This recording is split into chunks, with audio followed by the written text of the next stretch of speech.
Muito bom dia a todos. Começando agora o Morning Call na parte de Equities, são 8h50. Vitor Beirute já falou para vocês a respeito dos principais pontos de destaque no cenário macroeconômico e agora estou aqui para passar então nossa visão a respeito da Bolsa, que no fim das contas eu sei que é o maior interesse de todos, né? O que vai acontecer com a Bolsa hoje?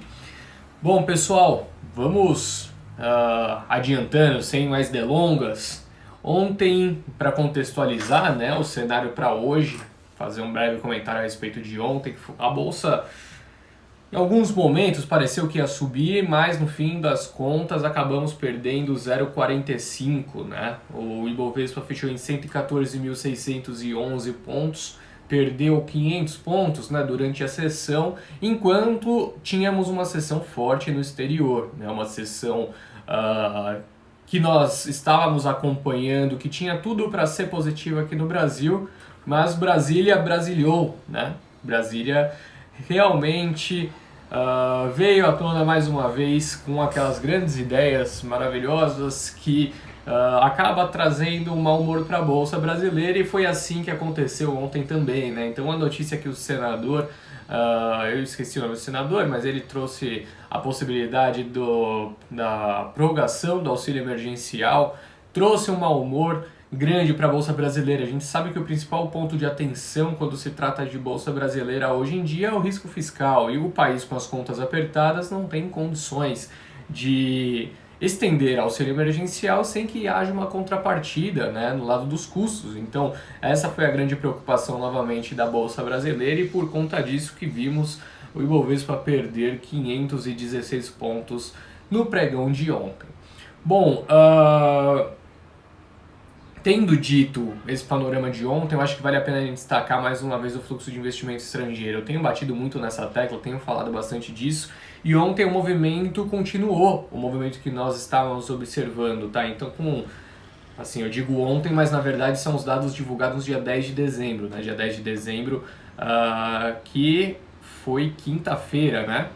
Quinta-feira, então dia 10 de dezembro, última divulgação da B3, os dados se repetiram, então o fluxo de investimento estrangeiro se manteve alto, investidor estrangeiro entrou com 985 milhões de reais na B3 nessa data, enquanto investidores individuais, pessoas físicas, retiraram 1 bilhão 138 milhões, um movimento, né, oposto do que vinha acontecendo ao longo do ano. Os investimentos estrangeiros estão negativos em 44 bi e meio em 2020, mas vale destacar que esse número chegou a praticamente 90 bilhões. Então houve uma reversão muito forte, principalmente a partir de novembro, com o noticiário de vacinas e também com Joe Biden vencendo as eleições nos Estados Unidos, o que trouxe uma perspectiva melhor para países emergentes. Bom, a respeito de notícias gerais que podem impactar a Bolsa, a Justiça suspendeu o decreto de João Dória, governador de São Paulo, a respeito da proibição de vendas de bebidas alcoólicas em São Paulo após as 20 horas. Ele tinha proibido e a Justiça ontem à noite suspendeu essa proibição, então liberando, né, a venda de bebidas alcoólicas após as 20 horas. Agora, pela manhã, nós temos as commodities apresentando resultados ok, mundo afora, tá? Principalmente aquelas que têm maior destaque na Bolsa brasileira. Então, vemos nessa manhã o minério de ferro sendo negociado no porto de Qingdao em 155 dólares a tonelada, uma alta de 0,45%, uma recuperação, né? Ontem teve uma forte realização, o minério perdeu mais de 3%, hoje já recupera 0,5% lá no porto asiático. Ao mesmo tempo, o petróleo está estável, tá? O petróleo está sendo negociado, o Brent, a 50 dólares e 28 cents, né, o barril, estável em relação a ontem, tá? Então, as commodities, movimento neutro para positivo, enquanto os índices futuros norte-americanos sobem em média 0,5%. A Europa também sobe mais ou menos isso, com exceção do Reino Unido. E o que tem motivado essa alta no cenário internacional nessa manhã? Basicamente, a expectativa novamente de um acordo fiscal. Um grupo bipartidário norte-americano apresentou no Congresso um acordo que pode trazer, né, uma resolução para algo que está há tanto tempo sendo debatido. Primeiro falou que era algo em torno de 900 bilhões de dólares, agora se fala que é algo em torno de 700, mas de toda forma é o acordo que todo mundo espera ver, né? Que espera que saia, e está sendo apresentado, então há uma grande perspectiva de que isso aconteça. Além disso, pessoal, houve dados divulgados na China, principalmente produção industrial veio acima das expectativas, mas uma injeção de liquidez muito forte no sistema financeiro chinês também, que acabou motivando essa alta no cenário internacional. Agora, quanto a notícias corporativas, afinal é para isso que estou aqui, né? Falar das empresas. Contextualizei a respeito da bolsa, agora vamos falar sobre as notícias específicas de cada empresa. Bom, para começar então, Ultrapar está considerando a venda da sua subsidiária Oxiteno por mais de 1 bilhão de dólares. A Oxiteno, né, que é um dos segmentos da Ultrapar mais representativos, mas o Grupo Ultra já trabalha com assessor para explorar as opções para Oxiteno, está incluindo mesmo uma venda, pode haver esse desinvestimento em breve, tá bom? Bom, a dona da Centauro realizou uma compra muito interessante ontem também. Não sei se vocês chegaram a observar, a Centauro teve um desempenho bem positivo em alguns momentos da bolsa ontem, por conta dessa notícia. Então a dona da Centauro comprou a rede de canais digitais NWB por 60 milhões de reais. Essa rede de canais é a dona da produtora, por exemplo, do canal Desimpedidos, o canal mais famoso de futebol, que possui no YouTube, né, brasileiro, alguns outros canais também relacionados a futebol, então do Falcão, jogador de futsal, enfim. E há uma possibilidade de cross-selling bem interessante, né? Você traz um grupo bem engajado no esporte, que são os fãs que acompanham esses canais. Esses canais hoje possuem um número de inscritos muito elevados e começa a utilizar da plataforma da Centauro para fazer propagandas no canal, integrar, né, esse grupo. Então há uma possibilidade interessante de ganhos de venda através dessa aquisição, tá? Bom, a Localweb anunciou uma compra também interessante, a compra da empresa Melhor Envio, preço de aquisição de 83 milhões de reais, depois que a Localweb fez o seu IPO, levantou capital, já comprou muita empresa, né? Eu não sei de cabeça agora, mas eu chutaria algo em torno de 8 a 10 empresas foram adquiridas pela Localweb. Essa plataforma da Melhor Envio é muito interessante, há também uma possibilidade interessante de integração dos canais, né? Ele liga, por exemplo, as companhias a diferentes serviços de logística para que consigam encontrar a melhor plataforma possível. Então, de modo geral, Localweb fez uma aquisição bem interessante e teve uma boa reação nos preços dos papéis da empresa. Tô vendo vocês comentando aqui que a Oizinha patinou, o que aconteceu com o Oi, que depois do leilão caiu. Pessoal, eu não sei se vocês lembram, eu estava falando sobre Oi exatamente ontem aqui no Call Matinal, né? Assim, qual que era a surpresa do leilão?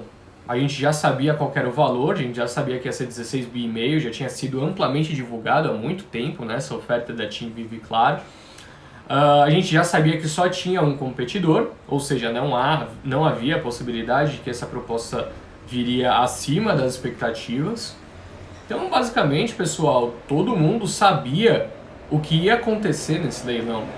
E tem uma coisa que é uma máxima do mercado que ela é muito válida, que é aquela velha história. Sobe no boato, realiza no fato. Então, o papel sobe enquanto se cria expectativa e quando se conclui ele cai.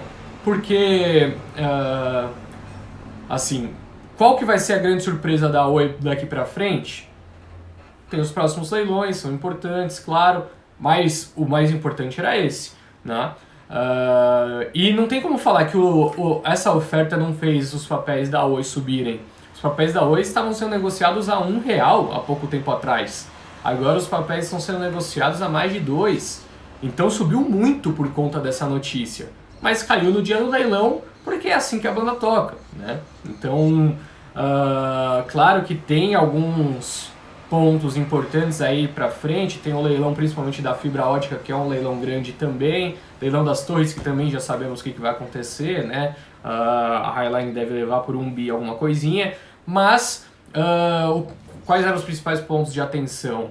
A venda, né, do segmento da Oi Móvel, que foi realizada ontem, não tinha surpresa, e a nova recuperação judicial, a aprovação da lei das falências em Brasília, tudo isso já tinha acontecido, e tudo isso fez com que os papéis subissem bastante. Então não tem como a gente falar que o leilão fez com que os papéis caíssem. Na verdade, fez com que os papéis subissem muito. Mas no dia do leilão, quando já não tinha mais novidade, quando todo mundo já sabia o que ia acontecer, caiu, né? Então, foi isso que aconteceu. A Ju perguntando aqui, impacta em TIM esta venda? Ju, também acho que não, tá? É uma notícia que a gente já sabia, apesar que ontem TIM subiu, né? Subiu mais de 2%, mas foi muito sem surpresa esse leilão. De modo geral, só para contextualizar, pessoal, a TIM vai desembolsar 7,3 bilhões de reais nessa aquisição, ou 44% do total dos 16,5 bi ofertado pela unidade da Oi Móvel. A Telefônica Brasil vai ficar com 5,5 bi, enquanto a Claro vai ficar com o restante, que, né, são 3 bilhões e 700 milhões de reais. Então, a TIM vai ficar com praticamente o dobro da Claro, né, e a Vivo na segunda posição com 5,5 bi. Bom, vamos lá, pessoal. Júlio aqui já perguntando a respeito do Cogna Day, e era exatamente o próximo tópico que eu ia discutir, Júlio. Então vamos lá, eu trouxe os principais pontos de destaque do Cogna Day, tá? Para quem não acompanhou ao longo do dia ontem, o Cogna Day, né, que é o Investor Day, o dia do investidor da Cogna, onde eles trazem uma visão, né, a respeito do futuro da empresa, as projeções novas, enfim. E tivemos bastante novidade nesse Cogna Day, mas se vocês observaram o que aconteceu ao longo do pregão, os papéis de educação começaram a cair muito com o Cogna Day. O Cogna Day fez com que os papéis começassem a cair forte. Aí vocês vão entrar numa dúvida, porque o que eu estou trazendo aqui de novidade vão ser novidades positivas, mas no fim eu vou explicar por que caiu, tá? Mas, de modo geral, então, a Cogna anunciou um plano estratégico para mais que dobrar o seu EBITDA e quadriplicar sua geração de caixa até 2024, né, com o CEO da empresa, Rodrigo Galindo, celebrando um ponto de inflexão depois de anos sofrendo com o fim do FIES. Ou seja, chegamos no fundo do poço, segundo o CEO da empresa. A Cogna disse que o EBITDA recorrente de 1 bilhão e a geração de caixa de 230 milhões de reais este ano vão se transformar até 2024 em um EBITDA de 2,4 bi e uma geração de caixa de 1 bi, né? Então uma taxa de crescimento anual de 25% para o EBITDA e 44% para a geração de caixa. Parece muito bom para ser verdade, né? Para o ano que vem, por exemplo, a previsão é que a receita da companhia ainda caia por um resquício, né, das perdas do FIES e migração do presencial para o EAD. Mas o EBITDA e a geração de caixa já devem crescer, enquanto a partir de 2022 a Cogna espera crescimento nos 3 indicadores. Bom, parte da pressão sobre o papel ontem está referente, né, ao guidance para o fechamento de 2020, que sugere que o EBITDA do quarto trimestre será bem pior do que era esperado pelo mercado. Então, essa já é a primeira preocupação que fez com que os papéis da Cogna caíssem ontem. A expectativa para o EBITDA do quarto tri é bem abaixo do que o mercado esperava, tá? E aí vem as grandes preocupações do mercado. Até trouxe frases, né, ditas por alguns gestores a respeito do Cogna Day. Então, a primeira é a seguinte: com a captação de alunos do segundo semestre caindo 60% no negócio presencial, o que foi muito pior do que os concorrentes listados, é difícil ver uma melhora tão significativa poderá ocorrer em 2021 como a empresa projeta. Agora, o segundo ponto. É muito louvável que a empresa tenha metas ambiciosas para 2024 e esteja tentando monetizar sua massa crítica no digital e no marketplace. Mas antes disso, ela tem que lidar com um problema básico de atrair e reter alunos, né, de acordo com outro investidor. O discurso está muito focado no EBITDA para os acionistas, mas quem sabe isso não seja um problema mais estrutural. Então o ponto é esse, pessoal. Investidores não acreditaram que, como a empresa está tendo um ano tão ruim, como ela vai conseguir apresentar uma recuperação tão forte nos próximos anos, né? Então é essa grande preocupação do mercado, e por isso que essas projeções melhoradas para os próximos anos acabaram não fazendo o preço, muito pelo contrário, né? Fez com que os papéis caíssem ainda mais. Bom, pessoal, agora falando sobre JHSF, temos uma notícia interessante, né? A empresa assinou um contrato de venda de terreno de 705 mil metros quadrados no complexo Parque Catarina, mais ou menos ali na região de São Roque, para a XP, por 98,6 milhões de reais. Foi assinada também a escritura de servidão no valor de 1 milhão pelo uso de área complementar de cerca de 130 mil metros quadrados. Mais ou menos aquela notícia a gente já tinha, né, algum tempo atrás, mas assinado agora entre as duas partes.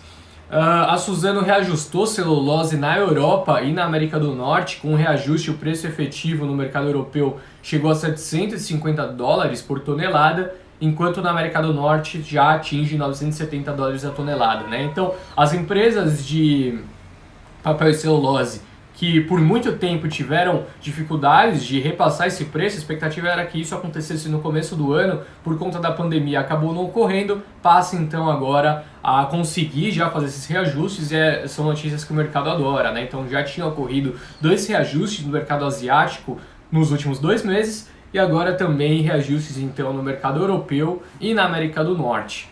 Bom, pessoal, agora eu trouxe uma sequência de mudanças de recomendação de casas de análise. Então isso daqui faz bastante preço, tá? Ficar atento, porque essas notícias são importantes.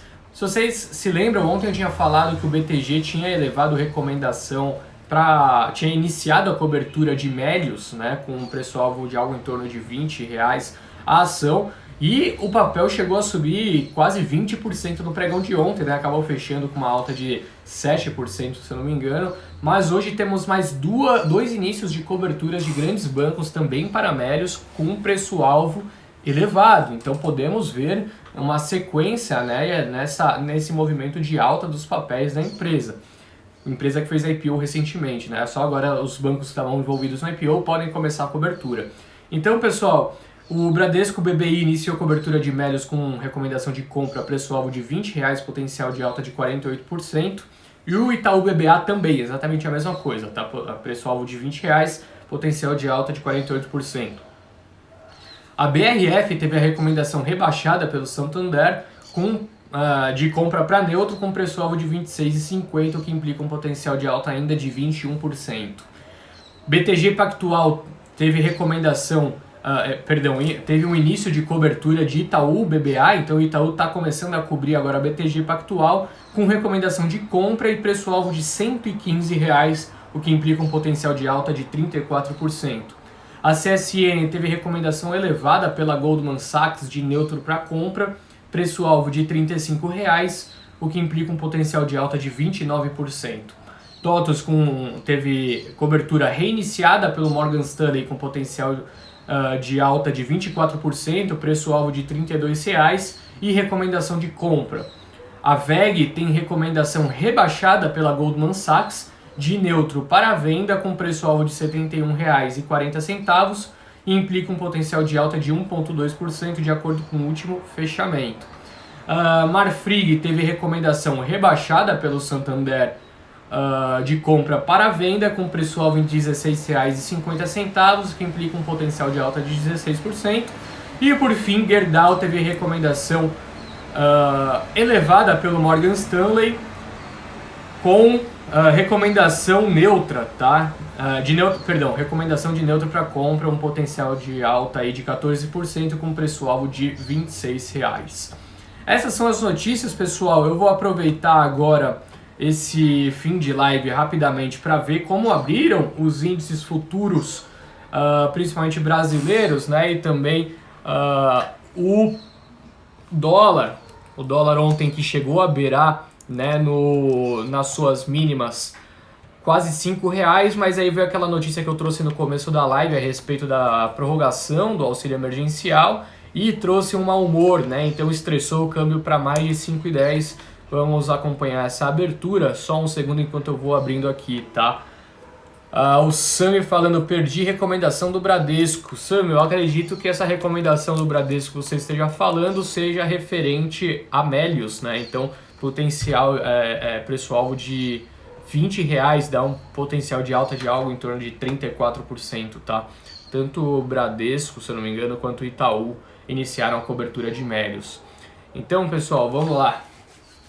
Estou abrindo aqui o home broker da Guide Investimentos para então passar a informação completa, né? É importante a gente ver essa abertura. Então, índice futuro brasileiro em alta de 0,7%, retomando o patamar de 115 mil pontos, 115.110, e o dólar sendo negociado a R$ 5,09, uma queda de 0,5% nessa abertura. É isso, pessoal. Deixa eu ver aqui as perguntas que vocês enviaram ao longo da live. Eu vi que vocês mandaram muita pergunta a respeito de Oi, já respondi. Vamos lá, eu tenho mais 4 minutos, tá, pessoal? Eu posso ficar até 9h15 aqui. Então, perguntas de Oi. Aí veio a pergunta da Simone sobre VEG, né? Se é hora de aportar. Simone, VEG eu esperaria um pouquinho para aportar porque está numa tendência mais negativa, né? Até acabei de passar a mudança de recomendação para venda de VEG. A gente não acredita, tá? Nossa recomendação não é venda, a gente ainda tem recomendação de compra, mas eu acho que o momento é esperar, né? Deixa chegar, deixa a tendência levar o papel mais um pouco, mas é um papel com fundamento muito forte, tá? Então a gente segue positivo para a companhia. Cognade, Impactantin, VEG, já foram respondidas. É hora de aporte em Transmissão Paulista e Tietê para receber dividendos em janeiro? O Paulo perguntando. Paulo, não há necessidade de fazer isso, porque a partir do momento que uma empresa anuncia pagamento de dividendo, isso já é precificado na hora do anúncio, tá? Então já há essa precificação. Então se você compra para receber o dividendo, na verdade você não está ganhando nada, porque já foi precificado, já está no preço da ação isso, tá? Então, tanto vender porque foi anunciado o dividendo, quanto comprar porque foi anunciado o dividendo, né? Às vezes você está short, você quer mudar a posição, enfim, não faz sentido, tá? Depois que houve um anúncio, o mercado é eficiente, já precifica na hora, beleza? Agora, quinta-feira tem um leilão de transmissão, tá? Um dos maiores leilões, o maior leilão do ano, e pode trazer um movimento positivo para algumas empresas do setor, tá? Quase todas elas vão disputar diversas linhas. Enal tá valendo 3 bi, com 3 bi em caixa faz sentido? Lucas Ball perguntando. Lucas, eu olho de longe Enalta, tá? Então não tem como eu trazer muita informação, mas tem como uma empresa facilmente valer 3 bi tendo 3 bi em caixa, tá? Uma coisa não exclui a outra, mas pode às vezes também demonstrar algum tipo de problema, né, em termos da precificação. Às vezes ela pode ter 3 bi em caixa, mas pode ter dívidas elevadas, o operacional da empresa pode estar muito complicado. Isso daí aconteceu o ano inteiro com Smiles, por exemplo. O Smiles ficou valendo, se não me engano, 1,5 bi e a empresa tinha 1,5 bi em caixa. Às vezes acontece, tá? Nem sempre quer dizer só porque ela tem em caixa que não fará sentido, mas normalmente é uma distorção mesmo, tá, Lucas? Normalmente é uma distorção, tem que entender o caso da empresa. Sanepar. Seguimos positivos com Sanepar, enquanto os riscos fiscais pesam para o setor, né? Então, não acho que de uma hora para outra também a gente vai ver essa inversão de tendência. Agora, para quem quer carregar o papel, Celso, vale a pena, tá? É uma empresa que a gente gosta do setor de saneamento. Sim, Sami, Melius.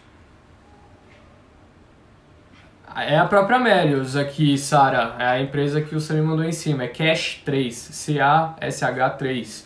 Setor de construção civil, Duratex, sem novidades, tá? O setor tem recuperado forte nesse fim de ano com a retomada, né? Seguimos positivos para algumas empresas do setor, a gente gosta, apesar de Cirata ter subido bastante, a gente ainda segue positivo para a empresa, a gente gosta de EZTEC também. E algumas empresas menores, né, já devem começar a demonstrar reação mais forte, né? A própria MRV numa classe de renda que atinge, né, outro tipo de segmento, mas a gente acha interessante também. Tenda também é um nome que a gente acha interessante. Duratex eu acho que já está um pouquinho esticado, quem quiser, né, montar posição ali no setor, eu acho que uma maneira mais interessante é lojas Quero-Quero, tá? Pão de Açúcar a gente não tem muita novidade, né? A novidade foi, eu trouxe ontem a respeito de Pão de Açúcar, que é a notícia que foi aprovada no conselho, né? A cisão do açaí. Então uma notícia pode destravar o valor sim para a empresa. Pessoal, eu vi que agora vocês mandaram bastante perguntas, mas como eu disse, 9h15 é o horário que eu tenho que encerrar. Agradeço muito a participação de todos. Amanhã estaremos de volta nesse horário das 8h30 com o Vitor Beruti e às 9h15 comigo, tá bom? Então, muito obrigado pela presença de todos. Uma ótima manhã, um ótimo dia e ótimos negócios. Até mais. Tchau, tchau.